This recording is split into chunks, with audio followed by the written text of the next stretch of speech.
Hola viewers, ¿qué tal? Soy Diego, vuestro profesor de matemáticas aplicadas a las ciencias sociales. En el vídeo de hoy vamos a ver la resolución del examen de matemáticas aplicadas a las ciencias sociales del EBAU de junio de 2023. Vamos a ello. El examen lo tenéis alojado en la página de la academia. Para encontrarlo, id a la sección de recursos y bajad hasta los exámenes resueltos. Dentro de esta sección tenéis que bajar hasta los exámenes resueltos de selectividad EBAU e ir a junio de 2023. Y aquí pues lo vamos a encontrar.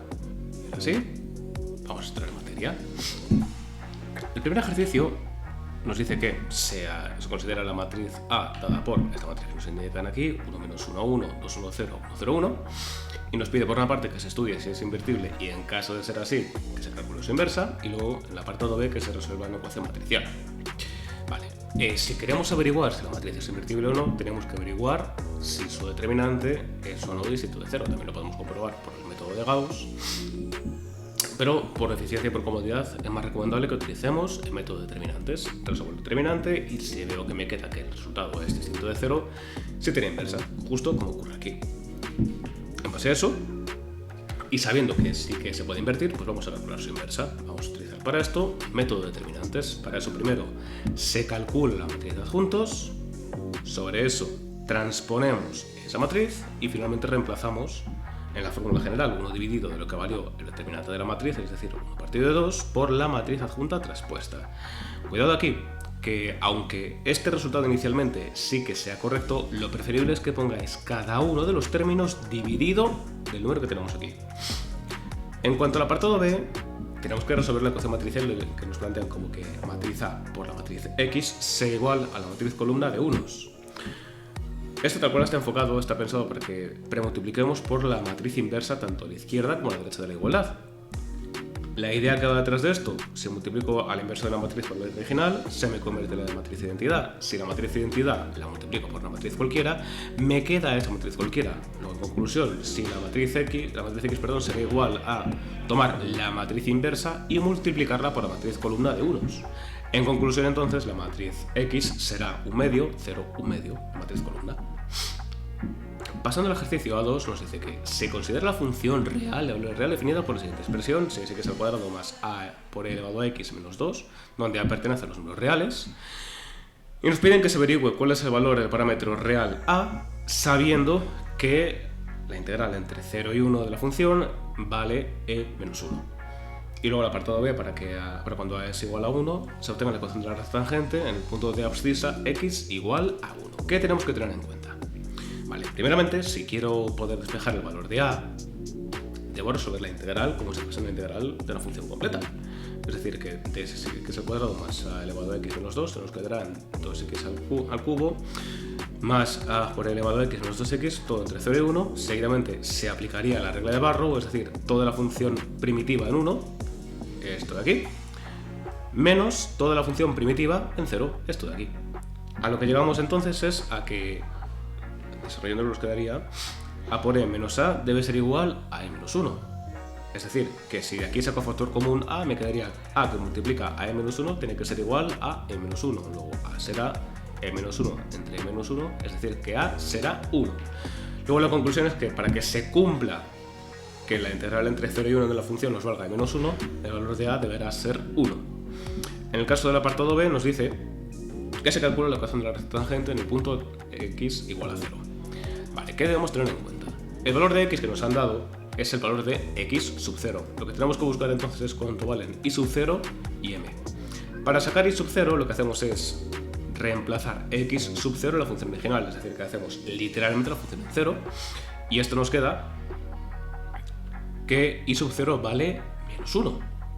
Por otra parte, m es calcular la derivada de la función y sobre esa resolverla en el valor de x sub 0. La derivada de la función nos queda 12x más e elevado a x y x sub 0 era 0. Dejando todo unificado nos queda que m vale 1. Luego, en conclusión, reemplazando en la ecuación general de la recta del tipo y menos y sub 0 es igual a m que multiplica entre paréntesis a x menos x sub 0, llegaremos a que y más 1 es igual a 1 que multiplica entre paréntesis x menos 0, es decir, que y es igual a x menos 1. Pasando al tercer ejercicio, nos dice: se considera la función real, de valor real, definida por siguientes expresiones, una función a trozos con una separación en x igual a 0, y nos pide que se analice el dominio de la función y analicemos la continuidad, y si hay discontinuidad indiquemos qué tipo de discontinuidad presenta, y que se determinen las asíntotas de la función. Para estudiar el dominio de la función, lo que tenemos que hacer es centrarnos en, primero, cuál sería el dominio de cada una de las partes que conforman esta función, y sobre eso ver si nos afectan o no las condiciones. Para el caso del primer tramo, tenemos que igualar a 0 el denominador, y llegamos a la conclusión de que la raíz cuadrada de menos 1, pues como que no existe, vaya. Eso nos indica que es un cálculo que es inoperable, y en consecuencia que en el tramo que va desde menos infinito y hasta 0 incluyendo el 0, el dominio serán todos los números reales. En cuanto al segundo trozo, el denominador es x más 1, y al igualarlo a 0 nos quedará que x es igual a menos 1. Con lo cual, en principio, el dominio para este tramo de función serían todos los números reales menos el menos 1. Ahora bien, me exigen que x sea mayor que 0, y salvo que haya cambiado la matemática recientemente, menos 1 no es mayor que 0.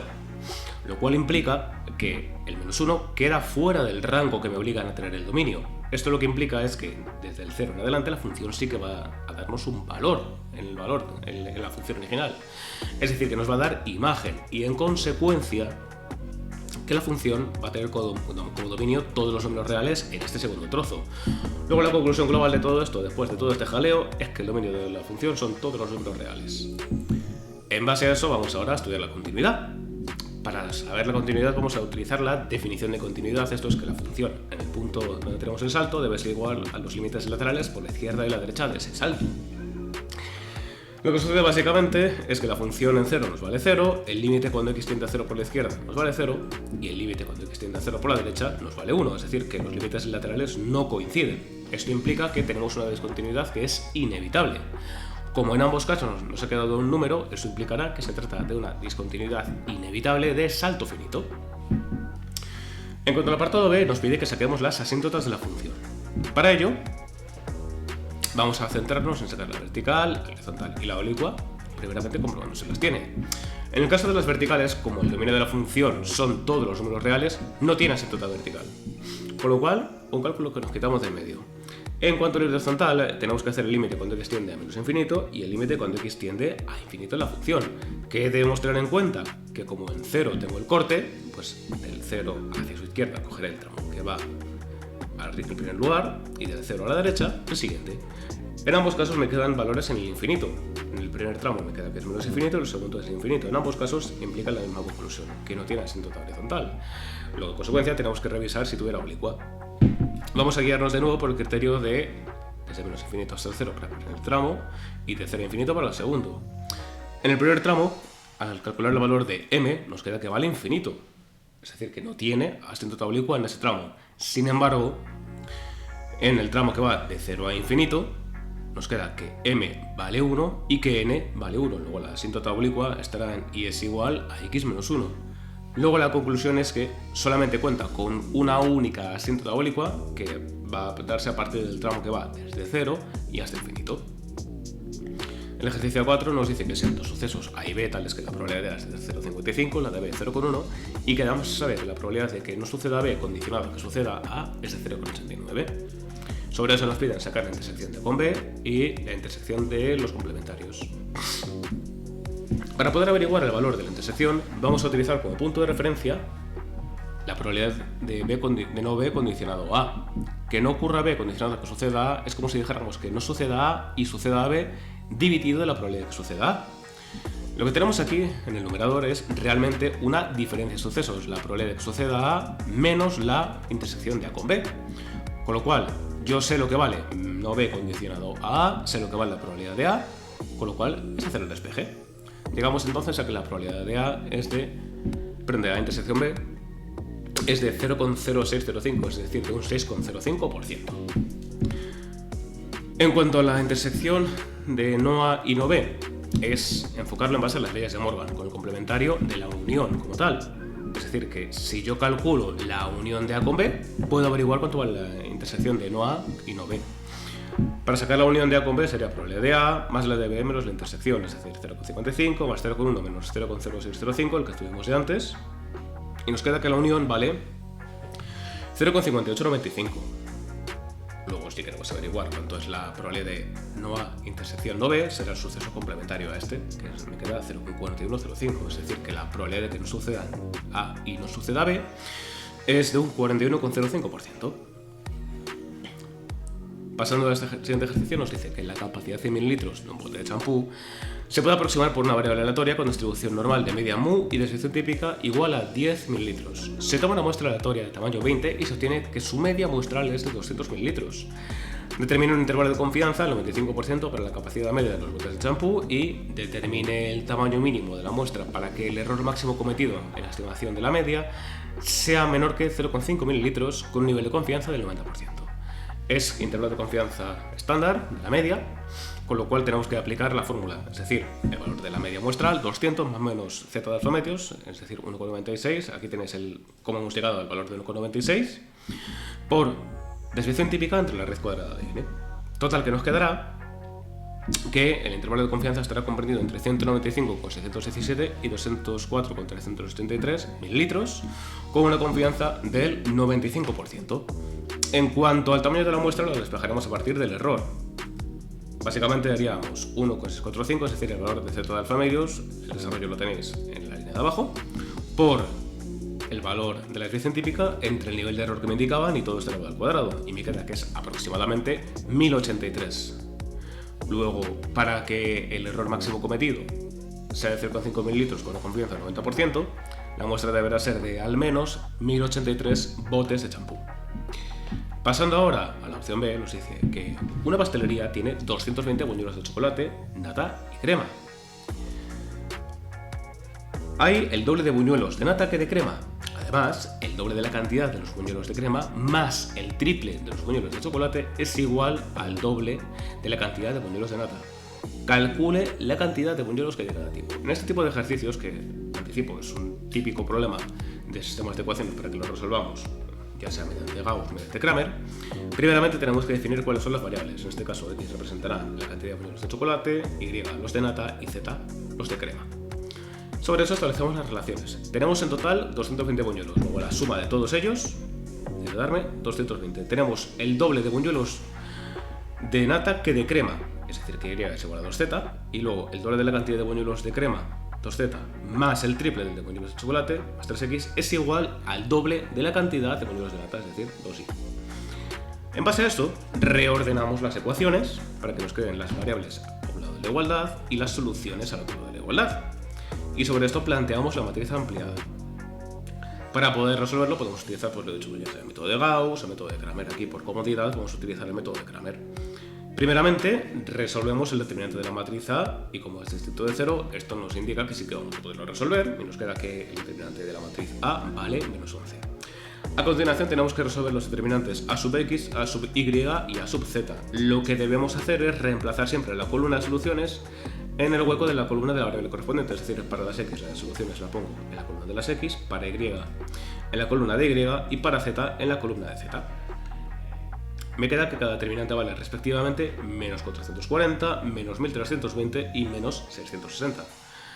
Y seguidamente, para averiguar cada variable, tomamos lo que valió cada determinante, ya sea sub X, sub Y o sub 0 respectivamente, y lo dividimos del valor del determinante de A, es decir, menos 440 entre menos 11, 440, menos 1320 entre menos 11, 120, menos 660 entre menos 11, 60.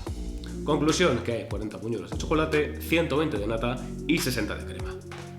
Pasando al siguiente ejercicio nos dice que se desea producir pintura verde de dos tonalidades, verde 1 y verde 2, mezclando pintura azul y amarilla en distintas proporciones.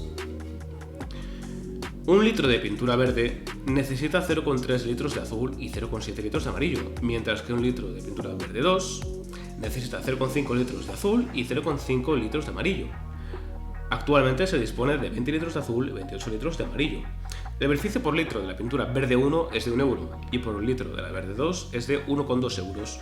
No se pueden producir más de 30 litros de pintura verde 1. ¿Cuántos litros de pintura verde 1 y verde 2 debe producir para maximizar los beneficios? ¿Cuál será el beneficio obtenido? Vale, como problema de programación lineal que es, lo primero que tenemos que hacer es definir cuál es la X y cuál es la Y. O sea, verde 1 será X, verde 2 será la Y. Y a partir de aquí tenemos que plantear, por una parte, la función objetivo, en este caso, una función de beneficios a maximizar, es decir, x más 1,2i, y las distintas restricciones. Cuánto tenemos de pintura azul, cuánto tenemos de amarilla, y la cantidad máxima de verde 1, y luego las restricciones implícitas en las cantidades mínimas de verde 1 y verde 2. Sobre esto tenemos que plantear las inecuaciones. Aquí, básicamente nos centramos en que esta sería la región factorial que nos queda, la que está delimitada por los puntos A, B, C, D, E, cuyas coordenadas serían las que tenemos aquí: 0, 0, 0, 40, 20, 28, 30, 14 y 30, 0. Seguidamente lo que hacemos es reemplazar cada una de estas variables, tanto la x como la y, en la función objetivo de beneficios, y nos quedaríamos con aquella que nos dé el mayor resultado. En este caso, la que nos da el máximo es en el punto C, 20, 28. Luego esto implicará que para maximizar el beneficio se deberán producir 20 litros de pintura verde 1 y 28 de verde 2, consiguiendo que el beneficio máximo sea de 53,6 euros. El ejercicio B3 nos dice que se consideran las siguientes funciones reales a nivel real: f de x como menos x al cubo más 2x cuadrado más 4x y g de x como 4x. Nos piden determinar los intervalos de crecimiento y decrecimiento de f de x y que se calcule el área de la región acotada limitada por las gráficas de las funciones f de x y g de x en el plano cuadrante del plano cartesiano. Yendo por partes. Para averiguar el crecimiento y el decrecimiento de la función necesito considerar sí o sí dos cosas: puntos críticos y dominio de la función. El dominio de la función lo vamos a descartar rápidamente. ¿Por qué? Es una función polinómica. Eso implicará que el dominio son todos los números reales, con lo cual los únicos valores que debo considerar por si me van a afectar en algo son los puntos críticos si los hubiera. Para sacarlos, lo que tenemos que hacer es sacar la deriva de la función, la igualamos a 0 y a partir de ahí despejamos los valores de x. Llegamos a la conclusión de que x puede ser o 2 o menos 2 tercios. Eso implicará que dentro del dominio de la función, que son todos los números reales, debería hacer dos cortes, uno que estará en el menos 2 tercios y otro en el 2. Conclusión, vamos a revisar el intervalo que va de menos infinito a menos 2 tercios, luego entre menos 2 tercios y el 2 y finalmente entre 2 e infinito. Para eso lo que hacemos es escoger un número dentro de cada uno de los intervalos. En este caso hemos decidido escoger menos 3, 0 y 3, y acto seguido lo vamos a reemplazar en la deriva de la función. En el primer tramo nos queda que es positivo, en el segundo negativo, en el tercero que es positivo. Esto implicará que es creciente entre menos infinito y menos 2 tercios y entre 2 e infinito, perdón, decreciente, y es creciente entre menos 2 tercios y 2. En cuanto al cálculo del reciente acotado entre las dos funciones del primer cuadrante, básicamente lo que tenemos que hacer es, en primer lugar, definir la función h de x como la diferencia entre f de x menos g de x, y por otra parte tenemos que tener en cuenta esto de que nos obliga a que se trata del primer cuadrante cartesiano. Esto exige que tanto x como y sean ambos dos mayores o iguales que 0. Luego, en conjunto, primero definimos h de x como, lo he dicho, f de x menos g de x.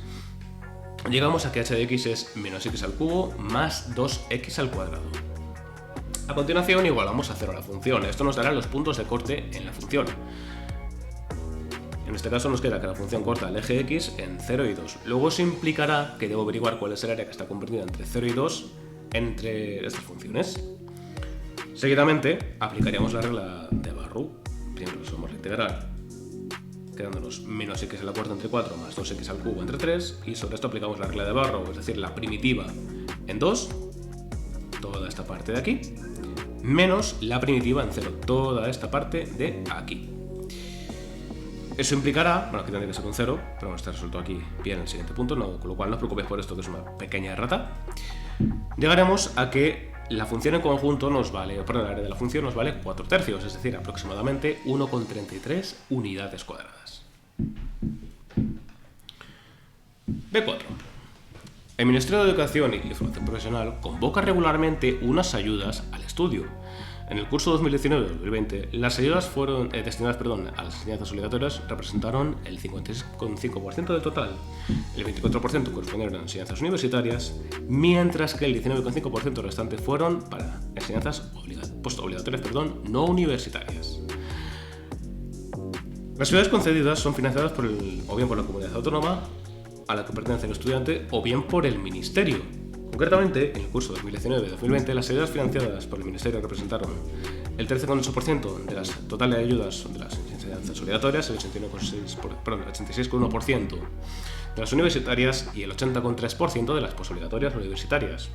Eligiendo una ayuda al estudio al azar de las anteriormente descritas, calcula la probabilidad de que sea financiada por el Ministerio y que la ayuda sea de enseñanza obligatoria sabiendo que ha sido financiada por el Ministerio.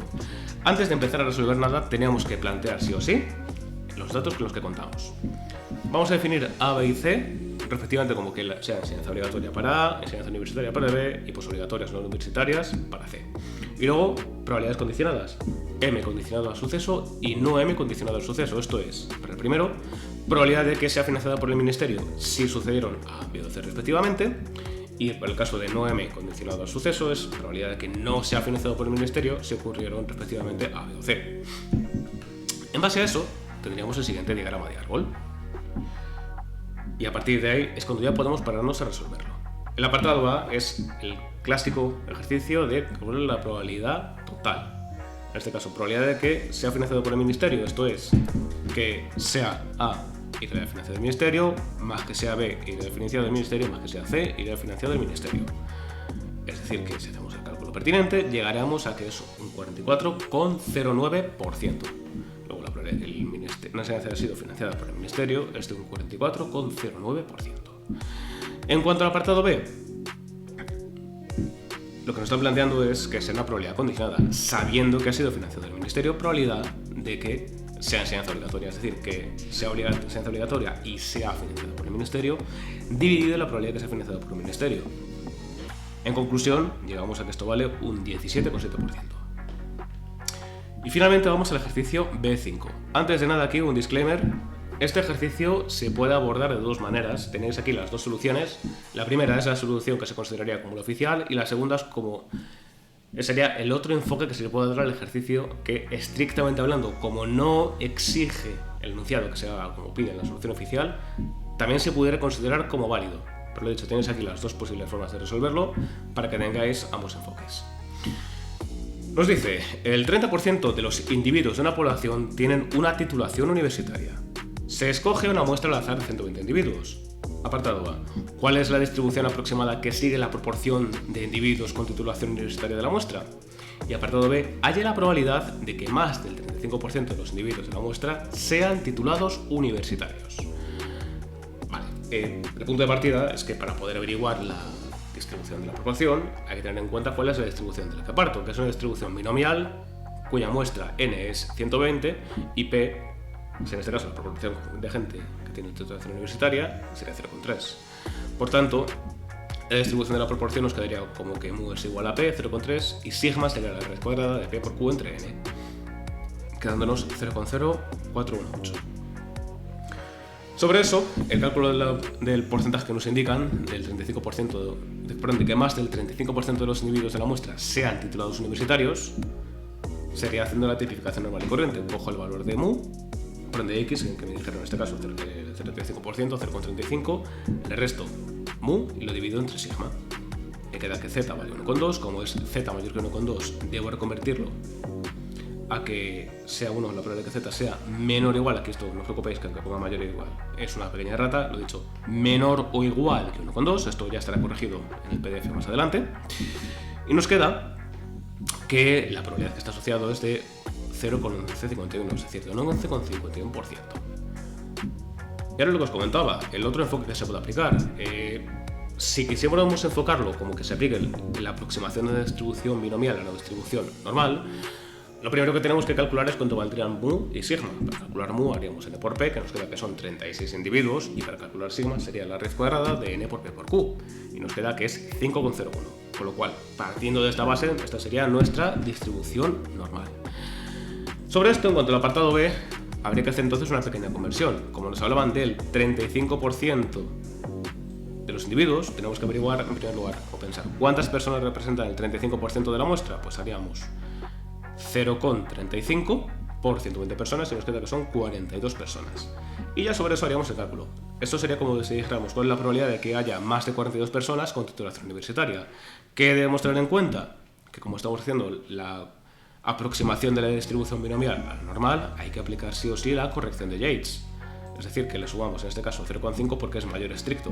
Luego sería probabilidad de que x' sea mayor de 42,5, lo que es lo mismo que z sea mayor de 1,29, que es lo mismo que dijéramos 1 menos la probabilidad que z fuera menor de 1,29, es decir, que nos queda 0,0985, lo que es lo mismo un 9,85%. Y como tal, esto sería todo. Espero que os haya sido de ayuda y nos vemos en próximos vídeos. ¡Hasta luego!